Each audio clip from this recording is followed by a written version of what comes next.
Bugün BP şirkəti tərəfindən Azərbaycan Memarlıq və İnşaat Universitetində tam təchiz edilmiş 3 yeni laboratoriyanın açılışı olub.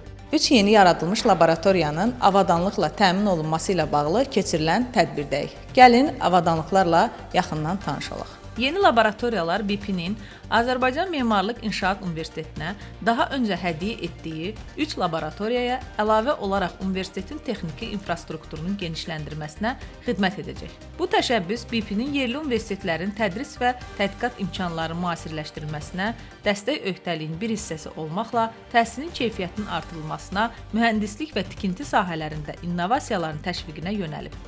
Yeni açılmış laboratoriyalar bunlardır: Ventilyasiya, su təchizatı və istilik texnikası laboratoriyası, nasos və nasos qurğuları laboratoriyası, daxili yanma mühərrikləri və hidravlik intiqal laboratoriyası. Laboratoriyaların açılış tədbirində çıxış edən BP-nin Xəzər regionu üzrə vitse-prezidenti Bəxtiyar Aslanbəyli bildirdi ki, ixtisaslaşdırılmış tədris obyektlərinin, infrastrukturun və avadanlıqların mövcudluğu tədris prosesinin müasirləşdirilməsində əsas rol oynayır. Bu ölkə üçün yeni nəsil memar və inşaat mühəndislərinin yetişdirilməsinə zəmin yaratmaqla qabaqcıl beynəlxalq təcrübələrdən, rəqəmsal vasitələrdən və müasir texnologiyalardan istifadə edərək yeni tədris və təlim metodlarının tətbiqinə imkan verir. Biz demək olar ki, Azərbaycanda Bakıda yerləşən bütün dövlət universitetləri ilə əməkdaşlıq edirik. Hətta regionlara da çıxmışıq. Mingəçevir Universiteti, Gəncə universitetləri, Naxçıvan Universiteti, Lənkəran Universiteti, bir çox regionlardakı universitetlərlə də əməkdaşlıq edərək əlimizdən gələn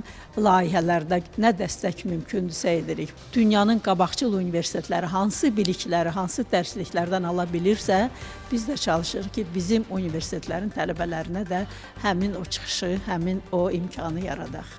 Çox məmnunuq ki, Memarlıq və İnşaat Universitetinin texniki imkanlarının artırılmasını dəstəkləmək, ümumilikdə isə Azərbaycanda yüksək keyfiyyətli təhsilin və elmi təhqiqatların inkişafına töhfə vermək imkanımız var.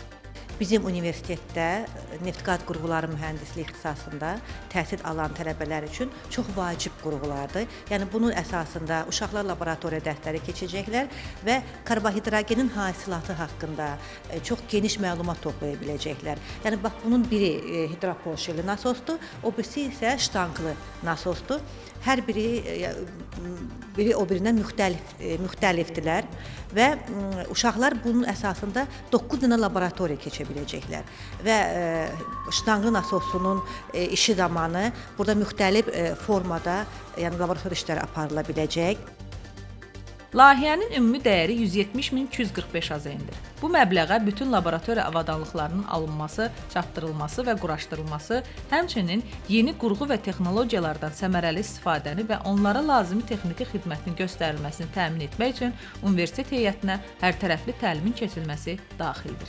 Sara Nəsirova, Sahib Səfərov, TV1.